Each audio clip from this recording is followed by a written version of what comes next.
Welcome back, everyone, to the channel. Now, if you haven't yet subscribed, please do so. Like the video and comment your thoughts down below. This is the 14th episode in Season 1 of Spongebob Squarepants, and this is simply titled, obviously, Jellyfish Jam. The interesting thing about Jellyfish Jam is, again, since it's Season 1, it's probably one of the most iconic episodes of SpongeBob's career. And the interesting thing about this is actually its relation to natural habitats. It actually does speak in a way about how taking things out of nature and removing them from their homes isn't exactly the best thing, and that things are better when they're left in the place that they're meant to be placed. Things have an order or structure to life, and that when you remove it from the environment it's supposed to be in and put it in the environment that it's not, chaos can ensue. And but that's not just the only lesson it teaches. I think more than anything, it teaches about letting go. It teaches about releasing and letting go of something that you hold dear. It's something that you care about. It's something that you might love, and might be something that you never want to let go. But you know that in the end it's best for you, it's best for everyone in the end to let that thing go back to the way that it was, even if it means not having that thing for yourself or that person for yourself. I think it's really well done here. You see that often in like romance movies, but in this dynamic, it shows it more along the lines of friendship, where SpongeBob finds a jellyfish that follows him around, and he wants to take him home and be friends with him, and they have fun. They have lots of fun, and he really enjoys it. But he realizes really soon that the jellyfish is, well, let's just say, a party freak, and doesn't like to sleep, and just constantly keeps him up, and constantly ruins and wrecks his house, and invites other jellyfish over and stuff like that. And so SpongeBob has to stand up for himself as well as for his house and his household, and he has to say, no more of this. We're done. We're finished. You have to go back to your natural habitat.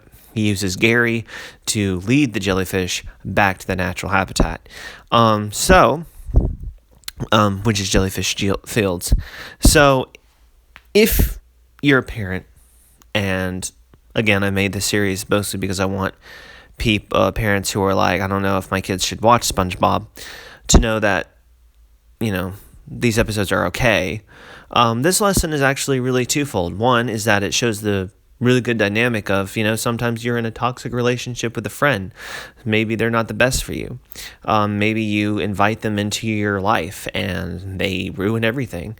And instead of keeping that thing around because you really like that thing, when it comes to that point where it's breaking you, you have to let that person go and make them go away, make them leave your environment and let them go back to their environment, which you have to do sometimes. You really do.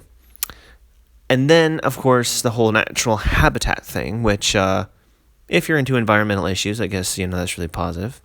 I personally could care less. Although, I'm not saying it's not important.